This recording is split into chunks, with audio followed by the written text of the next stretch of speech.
Welcome back to part 5 of our live training series here, working with a Honda K series engine and a Haltech Elite. In this training module, we're going to be taking a look at doing our wide open throttle tuning process on our low cam or non-VTEC of operations. We're going to go through fuel, spark timing, variable cam control, setting up our knock control. We have a lot of variables to discuss and to dial in here. Let's jump in and check out how to work with dialing in our wide open throttle tuning. Welcome back to our live training session. We're going to be taking a look in this tutorial how to dial in our low cam or non-VTEC wide open throttle operation. This is getting our fuel, spark timing, variable cam control, and knock control worked out so that we have a safe, repeatable power output out of our engine. Now, before we do that, we have a lot of things to talk about in just that aspect alone, but we're going to be taking a look in the very first portion of this tutorial at doing a quick cold start check, making sure that our fueling and everything is in line. When we fired off the engine initially, a couple tutorials ago, we found that it was relatively rich when the engine was running, when it was cold. When it got up to operating temperature, we knew that the closed loop correction was taking a lot of fueling out, and we have adjusted our idle VE and our fueling model to suit so that our short-term adjustment is only plus or minus, let's say 5% adjustment at idle conditions. Now what we're going to do is fire it off. Since we have our fuel and airflow model solid when the engine is warm, we're going to take a look at the effect of the post-start and the warm-up enrichment tables on our fueling, and if we need to make adjustments to those tables, if they're too rich, let's say they're adding too much fuel, we need to take some fuel away. If it doesn't have enough fuel and we're lean when we're firing it off, we have to go in and take this into account. So let's go in and let's quickly data log this. I'm going to go crank the engine over. We're going to fire it up. I'm going to data log it. I'm not going to do a whole lot of talking. We'll allow the engine to warm up,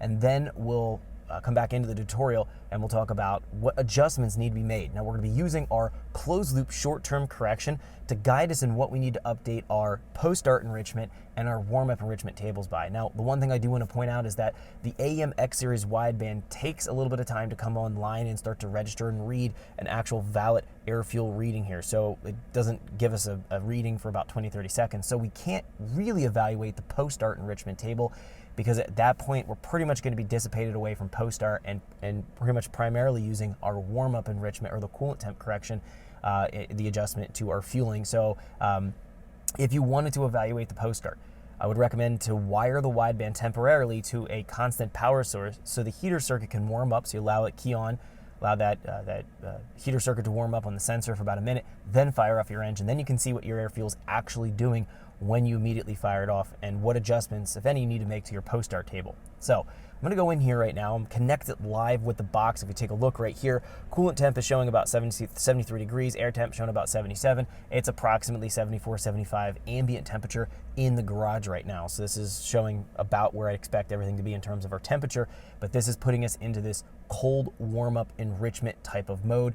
Again, we need to go in and make sure that this is 100% so that we have proper fueling. We don't foul out the spark plugs, or it's not so lean that the engine wants to stall out when we're getting it to fire off and run. So I'm going to go up to logging here, and let's go back into logging. I'm going to go here to start logging to PC. I'm going to initiate this data log. We're starting to log right now. We can see that. I'm going to go make sure it's out of gear. I'm going to go ahead and fire it off here real quick. Now it cranks and it fires really well, so I'm actually happy with that. We don't need to adjust our prime pulse or our cranking table, so that looks, just right off the bat, that looks good. It cranked and it fired, pretty much what I'd expect from a standalone system running on an engine. 2-3 cranking revolutions and it fires off, that's good.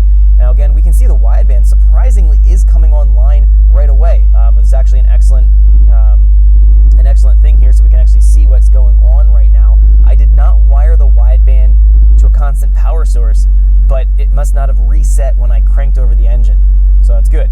We can see what's going on here. We can see the adjustments that it's making. It looks pretty close in terms of our fueling. What I'm going to do is allow the engine to come up to operating temperature, and then we'll play back the data log and we'll take a look at it and see what, if any, adjustments we need to make. So far that actually looks pretty spot on, so I don't think we're going to have to make a whole lot of adjustments, but we'll be back here in a few minutes once we've come up to operating temperature and evaluate what we have going on with our post-start and our warm-up enrichment fueling.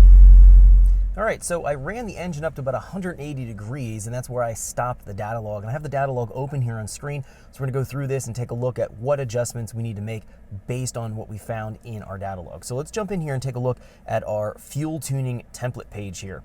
So what I'm gonna find here is I'm looking initially where I fired off the engine, and we can see right here the wideband is showing 18:1 air fuel. It's showing that it's lean. That's not actual reading of it. It's just a false reading from the wideband. Wideband does come online. Again, we see about 8.5 air fuel. That's about what we'd expect. Out of the wideband, it's not going to be registering and reading for a brief period of time here. Looks like about 10 seconds it came online, which is surprising because it usually takes about 30 seconds, but right about here we can see the wideband starts to read. Now, what we're going to find here is that we have our post-start correction showing about a 5% adjustment and the fuel coolant correction or the warm-up enrichment showing about a 12% adjustment. Now, the target when we're going in and we're running at the engine at this cold temperature at roughly 73 degrees, we want to be at a 13.8 target. We're at 13 air fuel target. So we need to go and correct and adjust a few things here so that we're following along to the actual target that we're programming. If we go up here a little bit further, we're going to find once that post-start dissipates and it's approximately 0, we see the coolant temp is stilling, the coolant temp correction is stilling, showing about 10% adjustment. We're going to find that we're closer to that target lambda. What this is telling me is at this point right here, we could probably go in and reduce down that post-start correction and zero it out. So let's go find that the position in the table because that's what's making us leaner than the desired target of 13.8.